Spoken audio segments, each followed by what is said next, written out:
Hello friend, welcome to Bajirao Reddy institute. Today analysis के आज के अंक में हम 15 जुलाई 2024 के 3 प्रमुख समाचारों और उन पर आधारित 5 प्रश्नों को देखेंगे। जिसमें से पहला समाचार है, पहला और तीसरा दोनों एक घटना से जुड़ी है, अमेरिका से जुड़ी हुई, जिसमें अमेरिकी पूर्व राष्ट्रपति और इस बार के राष्ट्रपति पद के प्रमुख उम्मीदवार, मतलब 2 ही उम्मीदवार होते हैं वहाँ पे, उसमें डोनाल्ड ट्रंप को ऊपर जो है एक जानलेवा हमला किया गया है। अगर आप वीडियो उनके देखें तो समझ लीजिए कि उनकी किस्मत ही थी कि वो बच गए, क्योंकि गोली उनके कान को छूते हुए निकल गई और उसके पहले भी बहुत हल्का सा वो टिल्ट हुए हैं, अदरवाइज़ तो उनकी गोली उनको सर को भेद के जा सकती है। इसीलिए उन्होंने कहा कि भगवान ने बचाया है, वरना बहुत बड़ी अनहोनी हो जाती। दुनिया के सभी लोगों का यही कहना है। ठीक है, तो इस पे पहला समझेंगे कि कैसे ये पहली बार नहीं हुआ है कि अमेरिका में किसी पूर्व राष्ट्रपति या राष्ट्रपति पद के उम्मीदवार या राष्ट्रपति पर हमला हुआ हो। 4 राष्ट्रपतियों की तो हत्या ही इस तरह की जो है हत्या ही हो गई है पदों पे रहते हुए ही। बाकी जिन पे प्रयास हुआ है या जो उम्मीदवार रहे उनकी तो छोड़ दें, लेकिन 4 राष्ट्रपतियों की हुई है। तो वही है कि अमेरिका में राष्ट्रपति की हत्या के प्रयासों का परेशान करने वाला इतिहास रहा है। उनमें से देखेंगे कि वो 4 कौन हैं। दूसरा है समाचार कि भारत रूस के बीच बढ़ता व्यापार घाटा। ये इंडियन एक्सप्रेस में एक्सप्लेनेशन है कि भारत और रूस के बीच जो बढ़ता व्यापार घाटा है वो भारत द्वारा जो रुपये को अंतर्राष्ट्रीय मुद्रा के रूप में स्थापित करने का जो प्रयास किया जा रहा है उसके लिए चुनौती पैदा कर रहा है। कैसे पैदा कर रहा है, क्यों पैदा कर रहा है, और इसी के साथ साथ ही रूस के व्यापार में जो चीन के कारण उसका मुद्रा कैसे लाभ हो रहा है और भारत की मुद्रा कैसे पिछड़ रही है, इसको समझने की कोशिश करेंगे। और तीसरा तो जैसे बताया कि पहले न्यूज़ का ही है कि अमेरिका की सीक्रेट सर्विस, क्योंकि इस हमले के बाद सीक्रेट सर्विस के ऊपर प्रश्न चिन्ह खड़े हो रहे हैं कि उसने, क्योंकि अगर ये डोनाल्ड ट्रंप बचे हैं तो ऐसा नहीं कि किसी सीक्रेट सर्विस ने या बहुत सारे लोगों प्रोटेक्टर ने बचा लिया, वो उनकी किस्मत थी, बच गए होते, नहीं तो गोली उनके सर के आर पर कर जाती। बाकी फिर हालांकि जो हमलावर है उसको स्नाइपर उसने मार गिराया था। तो चलिए उसको भी समझने की कोशिश करते हैं। ठीक है, और इन्हीं पर आधारित 5 प्रश्नों को भी देखेंगे। अमेरिका में राष्ट्रपति की हत्या का प्रयासों का परेशान करने वाला इतिहास। देखिए, ये एक पोर्ट्रेट है अब्राहम लिंकन का, जब वो, मतलब आप कह सकते हैं कि पहले राष्ट्रपति थे जिनकी हत्या हुई थी पद पे रहते हुए। और 1865 की घटना है। एक व्यक्ति, ये गृह युद्ध समाप्त ही हुआ था, गृह युद्ध में लिंकन के फेवर का, यानी जो पक्ष हारा था उनके, मतलब लिंकन के अगेंस्ट का ये था, और इसने लिंकन की गोली मार के, ऐसे ही सर में गोली मार के हत्या कर दी थी। तो इसके बाद कई सारे राष्ट्रपतियों की, यानी कम 4 राष्ट्रपतियों की हत्या हो चुकी है। 1-2 राष्ट्रपति पद के उम्मीदवारों की हत्या हो सकी है, पूर्व राष्ट्रपतियों पर हमला किया जा चुका है। तो वो खूनी इतिहास रहा है वहाँ का। उसमें से 4 राष्ट्रपतियों की, यानी जो राष्ट्रपति रहते हुए जिनकी हत्या हुई है, उन पर हम समझने की कोशिश करते हैं। देखिए, चर्चा में क्यों है, क्योंकि अमेरिका के पूर्व राष्ट्रपति और 2024 के राष्ट्रपति की दौड़ में सबसे आगे चल रहे डोनाल्ड ट्रंप को 13 जुलाई को पेंसिल्वेनिया के एक चुनावी रैली में गोली मार दी गई थी। और डोनाल्ड ट्रंप के कान में चोट लगी है, लेकिन उन्हें गंभीर चोट नहीं लगी है। ठीक है, आप लोग जाके वीडियो कर देखे ही होंगे, उसमें क्या बताने की ज़रूरत है कि गोली बिल्कुल उनके इधर से गुजर गई थी। और यह अगर ध्यान रखें तो अमेरिका में राजनीतिक हिंसा का एक इतिहास रहा है, जिसमें सर्वोच्च पद पर बैठे, यानी सर्वोच्च पद कौन होता है, राष्ट्रपति, राष्ट्रपति के पद पर बैठे भी लोगों को निशाना बनाया जाता है। और अब तक 4 अमेरिकी राष्ट्रपतियों की हत्या हो चुकी है, जिनको हम एक एक करके देखते हैं। जिसमें से पहली जो राष्ट्रपति की हत्या हुई थी वो अब्राहम लिंकन 1865। ये अमेरिका के 16वें राष्ट्रपति थे और काफ़ी इनको मान सम्मान भी मिलता है, क्योंकि इन्हीं के दौर में गृह युद्ध में संयुक्त सेनाओं की विजय हुई थी। और गृह युद्ध के समाप्त के बाद जो है अब्राहम लिंकन की हत्या, यानी देखा जाए 1861 से 65 का जो गृह युद्ध हुआ था, उसके कुछ दिनों बाद ही 14 अप्रैल 1865 को हुई थी। और ये एक फोर्ड थिएटर में वहाँ पे देख रहे थे, और उसी प्रेसिडेंशियल कूपे में कोई एक व्यक्ति आके हत्या कर देता है। और कुछ दिन बाद जो हत्यारा रहता है वह नाम था जॉन विल्किस बूथ। ये गृह युद्ध में हारने वाले पक्ष कॉन्फेडरेट का हमदर्द था, और वो उस समय जब हत्या कर रहा था उस समय एक प्रसिद्ध अभिनेता भी था। संभवतः इसी कारण सब वहाँ पे पहुँचने में भी सक्षम हो गया था। इसके अतिरिक्त अगर हम देखें 1865 में ये हुआ था, उसके 16 साल बाद एक और राष्ट्रपति की हत्या होती है, राष्ट्रपति जेम्स ए गारफील्ड। इनकी हत्या इन्हीं के पार्टी के एक व्यक्ति द्वारा किया जा रहा था। अगर वैसे वैसे इसमें तो जो कहानी है वो मैं बताऊंगा, इसके बारे में बताते कि अगर कोई पब्लिक एडमिनिस्ट्रेशन का विद्यार्थी होगा, आप लोग तो है ही हैं, सिविल सर्विसेज की तैयारी करने वाले हैं, तो जो चुनाव अगर देखा जाए कि प्रतियोगिता के आधार पे भर्ती करने की प्रणाली अगर देखा जाए तो उसमें अमेरिका में कहीं न कहीं इस राष्ट्रपति की हत्या के बाद ही पनपी थी, क्योंकि इन्हीं की पार्टी का एक असंतुष्ट युवक ने कहा था कि इनकी हत्या कर दिया था, क्योंकि वो वहाँ पे अमेरिका में जो जीतता था वही अपने लोगों को चुना जाता था, सभी को रख लेता था। तो ये होता था कि उसमें ये असंतुष्ट हो गया था, क्योंकि यह व्यक्ति वहाँ के जो उपराष्ट्रपति चुने गए थे उसको वो पद में, यानी चेस्टर ए आर्थर था, उसको राष्ट्रपति पद के लिए समझना चाहता था, उसको रखना चाहता था। तो ये 2 जुलाई 1981 को 20वें राष्ट्रपति जेम्स ए गारफील्ड की जो है स्टेशन से गुजर रहे थे, वहाँ पे इनको गोली मार दी गई थी। ठीक है, अगले जो राष्ट्रपति थे जिनकी हत्या हुई थी, देखिए 1865 में वो हुआ था, 16 वर्ष बाद 1881 में गारफील्ड गए थे, और 20 वर्ष के अंतराल में ही विलियम मैकिन्ले 1901 में इनकी हत्या हो गई थी। ये अमेरिका के 25वें राष्ट्रपति थे, यानी 16वें, 20वें और 25वें राष्ट्रपति। देखा जाए तो 35-36 साल के अंतर में ही ये विलियम मैकिन्ले अपने दूसरे कार्यकाल के लिए जो है 6 महीना पूरा करे थे। 6 सितंबर 1901 को इनके एक पैन अमेरिकन एक्सपोजिशन में भाग लेने जा रहे थे, उसी दौरान इनको गोली मार दी गई थी। और ये जो अभी तीसरा न्यूज़ जो पढ़ेंगे ना, यूएस सीक्रेट सर्विस की, इनकी हत्या के बाद अमेरिका में ये एक चिंता का विषय हो गया कि 36 साल में हम अपने 3 राष्ट्रपतियों को खो सके हैं। 1865, 1881 और 1901, 36 साल में 3 राष्ट्रपतियों को पद पे रहते उनकी जान जा चुकी थी। उसके बाद सीक्रेट सर्विस जो कि 1865 में ही गठित हुई थी, उसका एक कह सकते हो कि फेडरल एजेंसी के रूप में उसकी भूमिका थी, जो है अभी देखेंगे। तो 1865 में गठित की गई थी, लेकिन 1901 के बाद 1902 में उस राष्ट्रपति की सुरक्षा की जिम्मेदारी सीक्रेट सर्विस को, यूनाइटेड स्टेट्स सीक्रेट सर्विस को दे दी गई थी। उसके पहले सुरक्षा कोई और करता था, तो ये भी एक इम्पॉर्टेंट है। इसके बाद जो चौथे राष्ट्रपति की हत्या हुई वो 63 में हुई, और इनका नाम है जॉन एफ कैनेडी। इनके बारे में तो कई सारी फिल्मों देख ली है कि इनकी हत्या को लेकर एक कहा जाता है कि षड्यंत्र है, जिसके बारे में कुछ पता ही नहीं चलता है। और ये 35वें अमेरिका के राष्ट्रपति थे। 22 नवंबर 1963 को टेक्सास के दलास में अपनी पत्नी के साथ खुली कार में जा रहे थे, और उसके बाद इनको सिर में गोली मार दी गई थी। और इसके बाद जो मारा था ली हार्वे ओसवाल्ड, कहा जाता था कि वो व्यक्तिगत मामलों से मारा था, लेकिन माना जाता है कि इनकी हत्या एक षड्यंत्र का शिकार थी, एक षड्यंत्र का कारण था। इसके बाद एक और भी व्यक्ति थे इन्हीं के, आर.बी. कैनेडी, वो प्रेसिडेंट पद के उम्मीदवार थे, उनकी भी हत्या कर दी गई थी।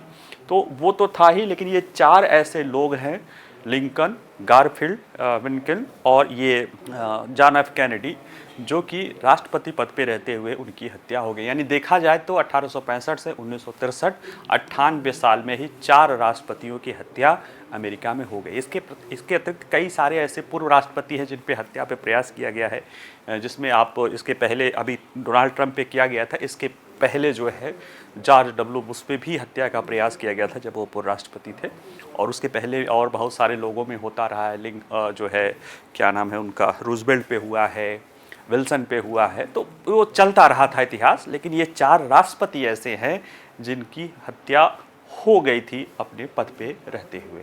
ठीक है, अगला जो हम न्यूज़ देखते हैं वो ये है कि भारत रूस का बढ़ता व्यापार घाटा कैसे उस भारत के अपने रुपए को अंतर्राष्ट्रीयकरण की जो उसकी व्यवस्था है उसमें बाधा उत्पन्न हो रही है। ठीक है, तो आइए इसको ज़रा समझने की कोशिश करते हैं। इंडियन एक्सप्रेस का ये एक्सप्लेनेशन है। चर्चा मुद्दा क्या है, तो देखिए, रूस से अपने बढ़ते पेट्रोलियम आयात बिल पर अंकुश लगाने और अमेरिकी डॉलर पर निर्भरता कम करने के लिए एक रणनीतिक कदम के तहत भारत का लक्ष्य है 2030 तक रूस के साथ द्विपक्षीय व्यापार को 100 अरब डॉलर तक बढ़ाना है। अभी जो हमारे पास आंकड़ा है 2023-2024 का, इसमें लगभग 66 अरब डॉलर का 66 बिलियन डॉलर का द्विपक्षीय व्यापार दोनों देशों के, भारत और रूस के बीच में रहा है। ठीक है, भारत और इंडिया एंड रसिया के बीच में द्विपक्षीय व्यापार रहा है, जिसमें से 61 बिलियन डॉलर रूस ने दिया है और इंडिया का जो है निर्यात रूस को 4 बिलियन डॉलर रहा है। इस तरह से देखा जाए तो 57 अरब डॉलर का घाटा रहा है, व्यापार घाटा रहा है। जैसे विदेशी व्यापार जब होता है, आप देखते होंगे तो जैसे हम कोई चीज़ दुनिया से मंगाते हैं, जैसे हमने रूस से मंगाया, अभी से रूस इसी व्यापार के संदर्भ में देखें, हमारे पास विकल्प क्या है कि भाई हम रूस से जो चीज़ें मंगा रहे हैं, हम रूस को कुछ चीज़ें दे रहे हैं। घरेलू स्तर पे तो पहले बार्टर सिस्टम था कि भाई किसी के यहाँ अनाज उपज गया, किसी के यहाँ दूध उपज गया, किसी के यहाँ सब्जी उपज गया, वो एक दूसरे से कन्वर्ट करते थे। लेकिन जब ये चीज़ें ज़्यादा बड़े पैमाने पर हुई तो मुद्रा आई, जो आप जिसे मनी कहते हैं, मनी मार्केट या मनी कहते हैं, या आप उसे करेंसी कहते हैं, वो आई। उसने विनिमय को आसान बनाया कि ठीक है, आप कोई चीज़ बेच रहे हो, उसकी वैल्यू रुपए में, टर्म में, या जो भी मुद्रा के टर्म में कर दी जाती है, उसको आप उससे ले लिए और वो पैसे से आपको बाकी जो खरीदना है वो करिए। तो इसमें सहूलियत हुआ, व्यापार भी बढ़ा। अंतर्राष्ट्रीय स्तर पे क्या किया जाए, क्योंकि अंतर्राष्ट्रीय स्तर पे तो कोई एक सर्वमान्य मुद्रा है नहीं, लेकिन समय के साथ साथ कुछ मुद्राओं ने अपना जो है आधिपत्य जमाया है अंतर्राष्ट्रीय व्यापार के लिए। उसमें कई सारे कारण हैं। जैसे देखा जाए उसमें जो सबसे बड़ा कारण वही रहता है कि किसी देश की अर्थव्यवस्था और जो मुद्रा के जो ट्रांसैक्शन होना है उस पे कितना उसकी व्यवस्था कितनी तगड़ी है।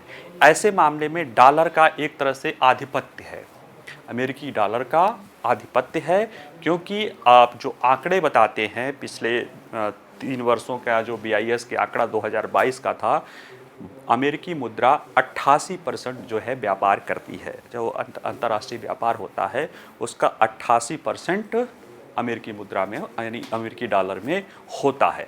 और अभी तक ये व्यवस्था रहती है, यहाँ तक कि देखिए कि अमेरिका ने रूस पे प्रतिबंध भी लगा दिया है, लेकिन उसमें भी भारत और रूस के बीच जो व्यापार होता है उसमें से ज़्यादातर डॉलर के ही संदर्भ में या और यूरो आदि के संदर्भ में होता है, जबकि इन देशों ने व्यापार पे लगाया। हालांकि बाद में भारत और रूस ने रूबल और रुपये के व्यापार की बात कही है।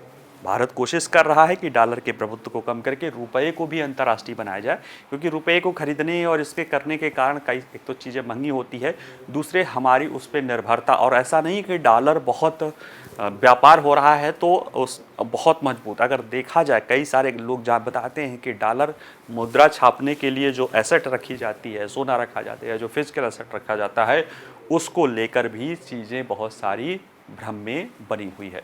तो ये सब चीज़ें थोड़ा बता दिए हैं। आइए ज़रा देखते हैं कि देखा जाए 100 अरब का घाटा है। भारत और रूस ने 2025 तक अपने व्यापार को 30 अरब डॉलर तक करने का लक्ष्य रखा था, लेकिन 2022 में यूक्रेन युद्ध के बाद भारत और रूस का व्यापार की गतिशीलता बहुत डायनेमिक, बहुत तेज़ से हुआ है और ये बहुत विषम हो गई है। विषम कैसे हुई है वही देख रहे हैं अभी कि 66 अरब डॉलर में 57 अरब डॉलर का हमारा उनका व्यापार घाटा है, क्योंकि उस तरह की स्थिति दिख रही है। हमने बहुत तेज़ी से तेल बहुत लेना शुरू किया। जो रूस हमें तेल निर्यात में कहीं भी शामिल नहीं था, आज वो भारत में तेल का सबसे बड़ा निर्यातक बन गया है। और भी कई सारी चीज़ें हैं जिसके कारण हमारा देखेंगे कि क्यों हमारे रूस के व्यापार में दिक्कत है। और हालांकि ये जो रूस से तेल, सस्ता तेल लेते हैं हम, इसको जो है इसके हमें 20 अरब डॉलर से अधिक, कुछ लोग 10 कहते हैं लेकिन हमारे विदेश मंत्री कहते हैं कि 20 अरब डॉलर से अधिक का हमने विदेशी मुद्रा बचाया है। साथ ही में हम यहाँ से जो पेट्रोलियम उत्पाद लेते हैं उसको प्रोसेस करके, हम उसको संसाधित करके यूराल कोट को हम यूरोप को ही बेचते हैं। डीजल आदि हम यूरोप को बहुत बड़ी मात्रा में सप्लाई कर रहे हैं। ऐसे में हमको निर्यात से भी लाभ हो रहा है, लेकिन इसके बावजूद भी चुनौती बनी हुई है, क्योंकि अभी अगर इतना व्यापार घाटा है तो इसके कारण जो हम रूबल जैसे 57 अरब डॉलर का घाटा है, यानी 57 अरब अगर हम रुपये रूबल ले, सपोज दैट ये जो 66 अरब डॉलर का व्यापार है, अगर ये 33 अरब डॉलर रूस हमें निर्यात करता, एक हाइपोथेटिकल कंडीशन, या चलो रूस हमको 36 अरब डॉलर का हम रूस से 36 अरब डॉलर का आयात करते, 30 अरब डॉलर का निर्यात करते, तो क्या होता, हम रुपए रूबल में कर लेते, हमसे जो है रूस, जो भी हम रूस को निर्यात करते वो पेमेंट वहाँ से रूबल में कर देता, और रूस के जो हम आयात करते उसको हम रूबल में दे देते। ठीक है, यानी हमको वो रूबल देता, वहाँ से हम रुपए में दे देता। तो इस तरह से वो बराबर हो जाता। 5-6 अरब डॉलर का था, कुछ और चीज़ें विदेशी मुद्रा के साथ हो जाती, तो इतनी चिंता का विषय नहीं था। लेकिन यहाँ पे देखिए, रूस से हम ले रहे हैं 61 अरब डॉलर का, क्या जो है 61 अरब डॉलर से ज़्यादा का हम कर रहे हैं आयात, क्योंकि डॉलर के टर्म की बात कर रहे हैं, और हमारे यहाँ से जा रहा है 4 से 5 अरब डॉलर, बचा है 57 अरब डॉलर। अगर हमने रूस से खरीदा, हमने रुपया दे दिया, तो रूस के पास 57 अरब डॉलर रुपया एक्स्ट्रा हो गया, उसके यहाँ अब बढ़ गया जब अगर सारा चीज़ करे, और वो हमसे 4। अब उस रुपये का रूस करेगा क्या? रूस के पास या हमारे बेस्ट्रो अकाउंट में बहुत सारा पैसा, हालांकि इसी समस्या को देखते हुए रूस, भारत काफ़ी हद तक, जहाँ तक एक सीलिंग है वहाँ तक डॉलर देता है, उसके ऊपर के लिए रुपये रूबल में करता है। लेकिन समस्या यही आती है कि इतना जब रुपया रूस के पास इकट्ठा हो जाता है तो वो उसका करेगा क्या? तो रूस के जो निर्यातक हैं, जो वहाँ के एनर्जी के निर्यातक हैं, वो अनिच्छुक रहते हैं रुपए को लेने को। लेकिन उनके पास समस्या है कि पैसा, वो रुपया तो आ गया, लेकिन उस रुपये का करेंगे क्या? उनको भी कहीं से चीज़ें मंगानी है, और वहाँ जहाँ मंगाना है वहाँ पे रुपया लेने के लिए तैयार नहीं है। तो ये एक समस्या आ रही है, जिसके कारण हमारा जो रुपये के अंतर्राष्ट्रीयकरण को करना चाह रहे हैं, उसकी वजह से हमको, बल्कि मजबूरी में हमको क्या करना पड़ रहा है? डॉलर ही लेना पड़ रहा है। हालांकि उन लोगों ने कहा कि आप हमें युआन में दे दो, क्योंकि रूस में युआन ज़्यादा तेज़ी से मांग हो रहा है। तो देखिए, भारत के साथ यूक्रेन युद्ध के बाद स्थिति ऐसी रही है। रूस के साथ और चीन के साथ अगर देखें तो देखिए, रूस के साथ व्यापार घाटा बढ़ने से युआन को क्यों फायदा हो रहा है। पहले रूस और चीन की स्थिति को देखें तो देखिए, भारत के विपरीत चीन ने रूस से उभरते निर्यात अवसरों का फायदा उठाया है। चीन, आप देखिए कि कई सारे चीज़ों में, अब दुनिया की तो फैक्ट्री है ही है, ज़्यादातर देशों के साथ उसका व्यापार घाटा ही है। रूस के साथ जब उसका यूक्रेन युद्ध हुआ तो चीन ने भी बड़े तेजी से रूस से भी तेल पहले भी लेता था और तेजी से लेना शुरू कर दिया। लेकिन जितना तेजी से उसका आयात बढ़ा, उससे ज़्यादा तेजी से उसका निर्यात बढ़ा, क्योंकि रूस पे प्रतिबंध लग गए थे। तो पेट्रोलियम देना नहीं, रूस को सामान भी चाहिए था, युद्ध की अर्थव्यवस्था है, बहुत सारी चीज़ें भारत भी दे सकता है, लेकिन प्रतिबंधों के डर से निजी बैंक, फाइनेंशियल संस्थाएं वो करना नहीं चाह रही हैं, या कई सारी चीज़ें हम उन प्रतिबंधों की वजह से देते नहीं। जैसे अमेरिका या पश्चिमी देश चीन पे हमेशा आरोप लगाते रहते हैं कि चीन के द्वारा जो इलेक्ट्रॉनिक्स गुड जा रहा है, जो कच्चा मटेरियल जा रहा है, उसका इस्तेमाल रूस में हथियार बनाने के लिए किया जा रहा है। तो इस तरह से देखा जाए अगर आंकड़े, तो रूस को चीन का निर्यात, यानी रूस से जो चीन को जो रूस निर्यात कर रहा है, वो रूस से तेल के आयात से ज़्यादा तेजी से बढ़ा है। यानी चीन का रूस को निर्यात रूस से चीन के आयात से ज़्यादा तेजी से बढ़ा है। ये आंकड़े भी बताता है कि निर्यात बढ़ा है 47%, यानी 2023 में रूस को चीनी निर्यात 47% बढ़ के 111 अरब डॉलर का हो गया है। आयात 13% ही बढ़कर 129 अरब डॉलर, यानी कि रूस और चीन के बीच में देखा जाए तो 240 अरब डॉलर का, अगर देखा जाए बहुत बड़ा 240 अरब डॉलर का व्यापार हो रहा है। ठीक है, इसमें रूस का व्यापार है 129, चीन का है 111।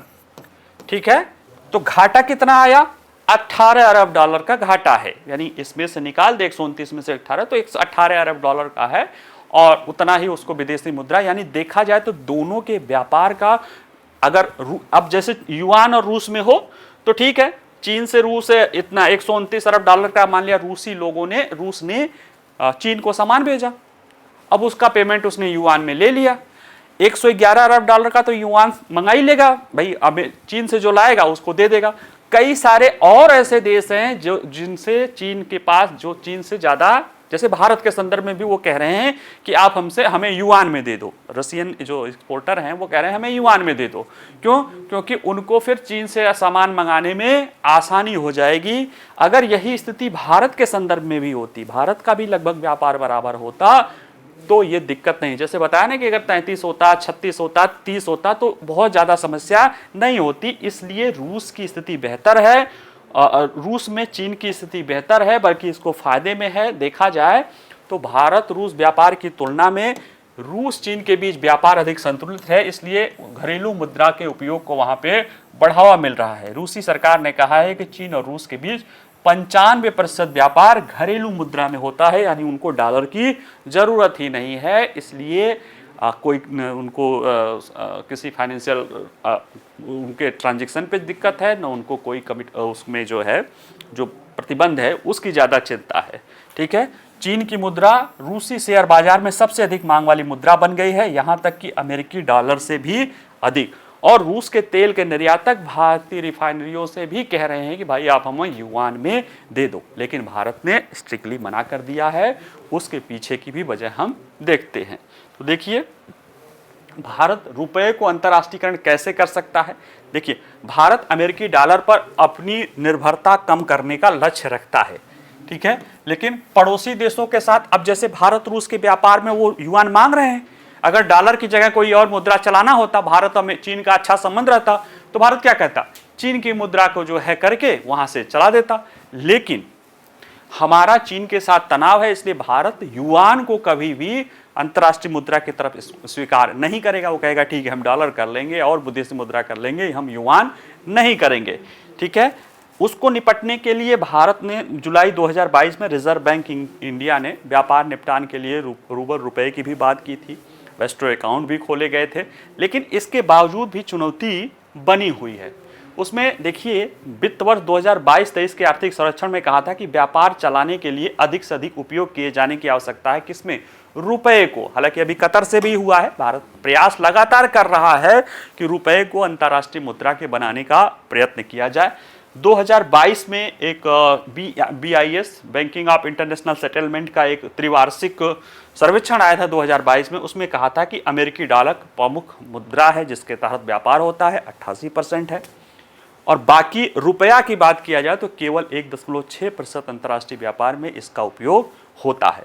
और इस सर्वेक्षण ने भी संकेत दिया है कि यदि रुपये को कारोबार करना है तो डॉलर और यूरो के अतिरिक्त जो बचता है, अगर उसमें वो 4% का भी व्यापार होने लगेगा तो उसे अंतर्राष्ट्रीय मुद्रा के रूप में मान्यता मिल जाएगी। और इसी तरफ हमारा भारत सरकार लगातार प्रयास कर रही है। भारत रूस के संबंधों में चुनौती क्यों आ रही है, उसको अगर देखें तो पश्चिमी प्रतिबंधों के डर से रूस के साथ व्यापार को सुविधा बनाने के लिए निजी बैंकों की अनिच्छा दिखाई दे रही है, क्योंकि उनमें से ज़्यादातर निजी बैंकों का हित जो है वैश्विक पश्चिमी देशों के साथ, यूरोपीय यूनियन और अमेरिका आदि देशों के साथ जुड़ा हुआ है, और उनको लगता है कि अगर वो ऐसा कुछ भी करेंगे तो उस प्रतिबंधों से उनका व्यापार प्रभावित हो सकता है। इसी को संबोधित करने के लिए प्रधानमंत्री ने संयुक्त बयान में कहा था कि वो औद्योगिक सहयोग को बढ़ाएंगे और रूस को भारतीय निर्यात बढ़ाने की आवश्यकता पर जोर दिया है। और भारतीय निर्यातों को रूस के साथ व्यापार करते समय रुपया निपटान तंत्र का भी उपयोग करने में चुनौती आ रही है, उसको भी टैकल करने की बात की जा रही है। और एक समस्या है कि रूबल और रुपए के बीच में व्यापार करने में समस्या है कि दोनों मुद्राएं अभी फ्लक्चुएट हो रही हैं, जिसके कारण दाम निर्धारित करने में चुनौती बनी हुई है। क्या किया जा सकता है इसको सुधारने को लेकर, तो देखिए, प्रधानमंत्री मोदी ने ये जो यात्रा की थी इसमें यह कहा है कि 2030 तक हम 100 अरब डॉलर का लक्ष्य रखेंगे। उसमें जो भी बाधा है, टैरिफ, नॉन टैरिफ, उसको भी दूर करने की कोशिश करेंगे। भारत का रूस की तरफ निर्यात बढ़ाने के लक्ष्य है, उसमें रूस और भारत दोनों ने सहमत किया है कि जो एक यूरेशियन इकोनॉमिक यूनियन है, यूरेशियाई आर्थिक क्षेत्र, जिसमें 5 देश हैं, रूस, बेलारूस, कजाकिस्तान, किर्गिस्तान, आर्मेनिया, इन संयुक्त देशों, 5 देशों की अर्थव्यवस्था 5 ट्रिलियन डॉलर है। इस अर्थव्यवस्था के साथ भारत का अगर व्यापार, फ्री ट्रेड एग्रीमेंट या व्यापार हो गया, तो भारत का व्यापार न केवल रूस के साथ बल्कि इन देशों के साथ भी बढ़ाया जा सकता है। और भी भारत और रूस से परिवहन, इंजीनियरिंग, धातु विज्ञान, रसायन जैसे विनिर्माण क्षेत्रों में भी सहयोग करने के लिए सहमत हुए हैं। साथ ही में प्राथमिकता वाले क्षेत्रों में संयुक्त परियोजनाओं के कार्यान्वयन की व्यापारी बनाई गई है। और कैसे औद्योगिक उत्पादों के पारस्परिक व्यापार प्रवाह का विस्तार करके इस महत्व पर भी जोर दिया गया है। साथ ही में कुछ लोग कह रहे हैं कि प्रवास और गतिशीलता। देखिए, रूस के पास भाई रूस तेजी से विकास करना चाह रहा है, पश्चिमी देशों की संस्थाएं वहां से जा रही हैं, जा चुकी हैं। ऐसे में एक विकल्प लोग ये भी कर रहे हैं कि रूस के साथ अगर रूस और भारत में लोगों का ट्रांजैक्शन हो, जैसे हमारे वर्किंग जो है पॉपुलेशन, अमेरिका को देखा जाए तो संभालने में ज़्यादातर एशिया है, उसमें भी भारतीय लोग जो टेक्नोक्रेट के रूप में वहाँ कर रहे हैं, रूस को भी वो कर सकते हैं। बदले में हमें अगर हमारा ट्रेड में इम्बैलेंस होगा तो सर्विस में हमारा फ़ायदा हो जाएगा, उस चीज़ों को करके ये कर दिया जा सकता है। साथ ही में रूस उस रुपए को भारत में इन्वेस्ट भी कर सकता है और यहाँ के संयुक्त इन्वेस्टर से आगे भी चल सकता है। तो इस तरह की चीज़ों पर दोनों देश में बल दे रहे हैं, लेकिन अभी इसमें समय लग रहा है और इसी कारण भारत का जो कहीं ना कहीं कहा जा रहा है कि रुपए के अंतर्राष्ट्रीयकरण का प्रयास है, वो घूम फिर के सारी मजबूरी के बाद उसको डॉलर में करना, क्योंकि और किसी युआन में वो करना नहीं चाहता है, जबकि रूस के द्वारा सबसे ज़्यादा मांग युआन की जा रही है। लेकिन युआन की अपनी कई सारी समस्याएं हैं, कई सारी रिपोर्टें आई हैं कि युआन में एक ही नंबर के कई सारे नोट छापे गए हैं, तो वहाँ की चीन की सरकार ही युआन को लेकर जो है वो अब नहीं कर सकती है। तो ठीक है, भारत को प्रयास करते रहना चाहिए। आगे देखते हैं। सीक्रेट सर्विसेज, अमेरिकी सीक्रेट सर्विसेज वर्तमान और पूर्व अमेरिकी राष्ट्रपतियों के रक्षक। ये देखिए, इनको घेरे हुए हैं, सीक्रेट सर्विस के लोग हैं, काफ़ी उल्लेखनीय योगदान करते हैं, सेक्रीफाइस भी करते हैं, अपनी जान में रख के ये लोग राष्ट्रपतियों की, उपराष्ट्रपतियों की सुरक्षा की भी जिम्मेदारी करते हैं। इन्हीं के तर्ज पे देखा जाए तो भारत में एक स्पेशल प्रोटेक्शन ग्रुप बना है 1885 में, बाद में 1888 के तहत उसे कानूनन जामीन भी बना दिया गया है। तो ये चर्चा में क्यों है, क्योंकि आप तो समझ ही रहे हैं कि पहले न्यूज़ में ही बता दिए थे कि देखिए अमेरिकी पूर्व राष्ट्रपति डोनाल्ड ट्रंप हैं और इनको गोली लगी हुई है। हालांकि गोली इनके कान को छू के निकल गई थी, तो कुछ हुआ नहीं था। तो आइए देखें चर्चा में क्यों है। चुनावी माहौल है अमेरिका में और इसमें इस तरह की घटना, यानी जो पेंसिल्वेनिया में एक रैली के दौरान उन पर गोली चली थी या गोली उनके कान को छू के निकल गई थी, उस तरह की घटना के बाद हमलावर और सुरक्षा चूक पर केंद्रित हो गया है कि हमलावर कौन था और सुरक्षा चूक क्यों हुई। और उसमें भी पूर्व अमेरिकी राष्ट्रपतियों की सुरक्षा प्रोटोकॉल पर कुछ गंभीर सवाल खड़े कर दिए हैं। किसके ऊपर? America United state secret service के लिए। तो आइए जरा समझते हैं कि यूनाइटेड स्टेट सीक्रेट सर्विस क्या है। तो यूनाइटेड स्टेट सीक्रेट सर्विस की स्थापना 1865 में एक फेडरल एजेंसी के रूप में हुई थी, जिसका प्राथमिक काम क्या था? काउंटरफिटिंग करेंसी को रोकना, यानी कि जो अमेरिकी मुद्रा है उसको लेकर जो जालसाजी या नकली अमेरिकी मुद्रा की जो समस्या थी, उसको रोकने के लिए एक संघीय जांच कानून प्रवर्तन एजेंसी के रूप में इसकी भूमिका आई थी। लेकिन जैसे हमने पहले ही पढ़ा था कि राष्ट्रपति 1901 में राष्ट्रपति की हत्या हो गई थी, उसके बाद ही विलियम मैकिनले की हत्या के बाद ये हुआ कि हमें ध्यान देने की ज़रूरत है, क्योंकि पिछले आप देखिए कि 65 से लेकर 1901 तक 35-36 साल में ही अमेरिका ने अपने 3 राष्ट्रपतियों को खो दिया था। इन सारी चुनौतियों के बाद एक से थोड़े ही समय के बाद पूरा देश हिल गया था। किसी भी देश में 35-36 साल में 3 राष्ट्रपतियों की हत्या हो जाए और वो देश अपने को दुनिया के प्रमुख देशों में शामिल करना चाहता है, तो कहीं ना कहीं विशेष रूप से ध्यान देने की बात आने ही लगती है। उसी के क्रम में 1902 में सीक्रेट सर्विस के को राष्ट्रपति की सुरक्षा की जिम्मेदारी सौंपी गई, यानी कि सीक्रेट सर्विस राष्ट्रपति की सुरक्षा करती है, लेकिन ये 1865 में इसे किसी अलग उद्देश्य के लिए किया गया था। कौन सा उद्देश्य था? काउंटरफिटिंग करेंसी, यानी जो नकली मुद्रा है उसकी समस्या को रोकने के लिए किया गया था। लेकिन 1902 में, यानी 1901 में जो अमेरिकी राष्ट्रपति की हत्या हुई थी, उसके बाद 1902 से ये अमेरिकी राष्ट्रपति की सुरक्षा की जिम्मेदारी इसके पास है। ठीक है। इसके अतिरिक्त अगर देखा जाए तो ये किसके अंतर्गत आता है? तो अमेरिका का होमलैंड सुरक्षा विभाग, होमलैंड सिक्योरिटी, जिसे आप यहाँ गृह मंत्रालय कह सकते हैं, इसी तरह की वहाँ पर होमलैंड सिक्योरिटी है, उसके अंतर्गत आता है। उसके जो मंत्री होते हैं या सेक्रेटरी होते हैं वो उसके प्रति रिस्पॉन्सिबल होती है ये सीक्रेट सर्विस। और इसमें 3200 से ज़्यादा विशेष एजेंट हैं, 1300 वर्दीधारी डिवीज़न अधिकारी है, 2000 से ज़्यादा अन्य तकनीकी स्टाफ हैं जो अमेरिका के कुछ प्रमुख लोगों के। और अगर लास्ट जो इसमें शामिल हुए हैं, अगर अभी देखेंगे किनको किनको करते हैं, तो ये अमेरिकी लोकतांत्रिक व्यवस्था की और उसकी मजबूती को लिए सुरक्षित करने का काम अमेरिका की सीक्रेट सर्विस करती है। अब उसमें अमेरिका के राष्ट्रपति भी महत्वपूर्ण है, अमेरिका के उपराष्ट्रपति भी महत्वपूर्ण है, अमेरिका के पूर्व राष्ट्रपति भी महत्वपूर्ण हैं, और यहाँ तक कि जो यानी चुनाव होने वाला होता है राष्ट्रपति का, उसके 120 दिन पहले ये क्लियर हो जाता है कि वो दो व्यक्ति कौन हैं जो अमेरिकी राष्ट्रपति चुनाव में भाग लेते हैं। उनकी सुरक्षा की भी जिम्मेदारी यूएस सीक्रेट सर्विस के ऊपर आ जाती है। तो आइए गंभीरता से इसको देखते हैं कि अमेरिका के राष्ट्रपति के अतिरिक्त सीक्रेट सर्विस और किसकी सुरक्षा के लिए उत्तरदायी है। तो देखिए, इसका काम उपराष्ट्रपति की सुरक्षा, निर्वाचित राष्ट्रपति, प्रेसिडेंट इलेक्टेड जिसे बोलते हैं, उसकी सुरक्षा, उनके तत्काल परिवारों की, पूर्व राष्ट्रपतियों और उनके जीवन साथी और पूर्व राष्ट्रपतियों के 16 वर्ष तक की आयु के बच्चों की सुरक्षा करना होता है। और ये जो पूर्व राष्ट्रपतियों की जिम्मेदारी है, ये 1965 में अमेरिकी कांग्रेस ने सीक्रेट सर्विस को ये दिया था कि पूर्व राष्ट्रपति, उनके जीवन साथी और 16 वर्ष तक के उनके बच्चों को जिम्मेदारी ये सुरक्षा दी जाएगी, जब तक कि वो ऐसा करने से इनकार नहीं कर देते हैं, तब तक उनके लाइफ लॉन्ग उनको सुरक्षा दी जाएगी। ठीक है, तो अगर देखा जाए तो ट्रंप पूर्व राष्ट्रपति के रूप में भी सुरक्षा के पात्र थे। इसके अतिरिक्त इस सुरक्षा सेवा को आम राष्ट्रपति चुनाव के 120 दिनों के भीतर प्रमुख राष्ट्रपति और उपराष्ट्रपति पद के जो उम्मीदवार होते हैं और उनके जीवन साथी, उनको भी कवर किया जाता है, क्योंकि कहा जाता है कि अगर एक विशेष रूप से एक राजनेता रॉबर्ट कैनेडी की हत्या हो गई थी 1968 के राष्ट्रपति चुनाव में।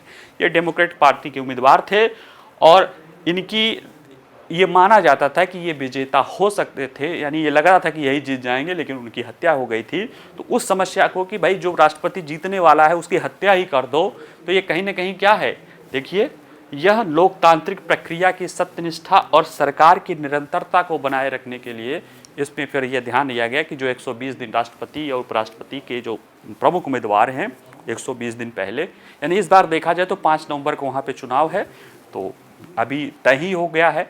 और जो चुनाव के दो ही लोग हैं, एक राष्ट्रपति हैं, एक पूर्व उपराष्ट्रपति हैं। तो पूर्व राष्ट्रपति हैं, दोनों लोग प्रोटेक्टेड है ऑलरेडी, जो है यूनाइटेड स्टेट्स सीक्रेट सर्विस से प्रोटेक्टेड है, तो ऐसी कोई दिक्कत नहीं है कि इनको प्रोटेक्टेड। लेकिन इसीलिए मांग आ रही है कि क्या पूर्व राष्ट्रपतियों की सुरक्षा करने में कहीं ना कहीं लापरवाही बरती गई है, क्योंकि अगर अमेरिका के पूर्व राष्ट्रपति और राष्ट्रपति पद के प्रमुख उम्मीदवार डोनाल्ड ट्रंप बचे हैं, तो सिर्फ इसलिए बचे हैं कि उनकी किस्मत ने उनको साथ दिया है, वरना कान से जिस तरह से गोली निकली है और जिस तरह से वो पहले 1 सेकंड पहले उन्होंने ऐसे किया था, अगर वो नहीं करते तो बहुत बड़ा हादसा हो जाता और आज हम लोग बता रहे होते कि पूर्व राष्ट्रपति नहीं रहे। ये बात उन्होंने खुद अपने ट्वीट में ही बात कही है कि ईश्वर ने उन्हें बचाया है और किसी ने नहीं बचाया है।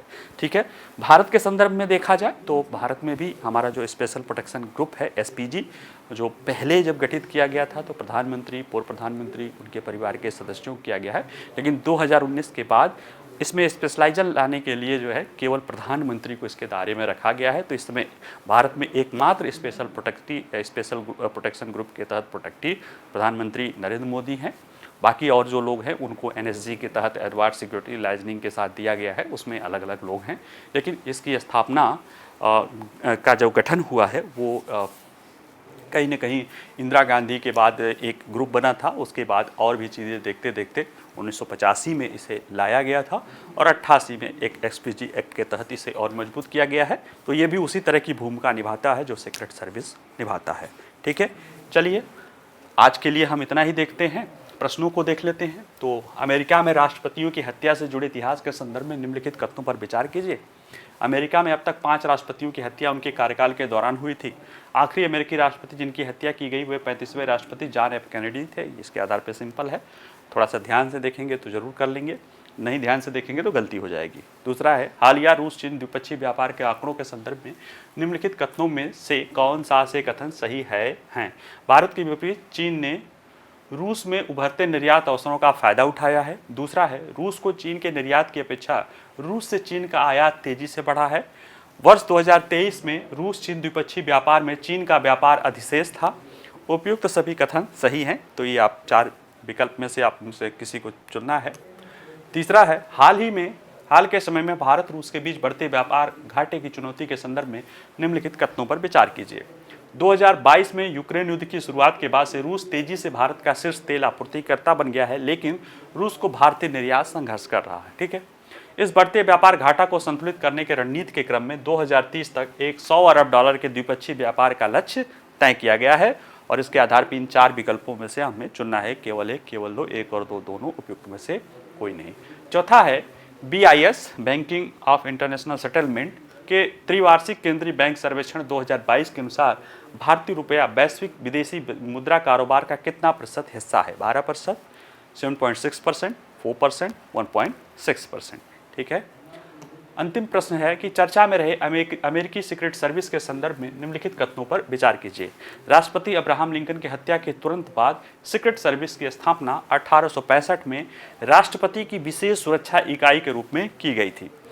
अमेरिकी कांग्रेस ने 1965 में सीक्रेट सर्विस को पूर्व राष्ट्रपति को उनके जीवन काल के दौरान सुरक्षा प्रदान करने की जिम्मेदारी भी दी थी। तो उपयुक्त ये है, इसमें से 4 विकल्प हैं, चुनना है कौन सही है। 1, 2, 1 और 2 दोनों उपयुक्त में से कोई नहीं। ठीक है, चलिए आज के लिए इतना ही। आप लोग पढ़िएगा, नोट्स बना लीजिएगा और बाकी कोई प्रश्न हो तो पूछ सकते हैं। वीडियो पसंद आए तो लाइक करिए, शेयर करिए, कमेंट करिए। ठीक है, चलिए खुश रहिए, प्रसन्न रहिए, रिवीजन करते रहिए। नमस्कार, धन्यवाद।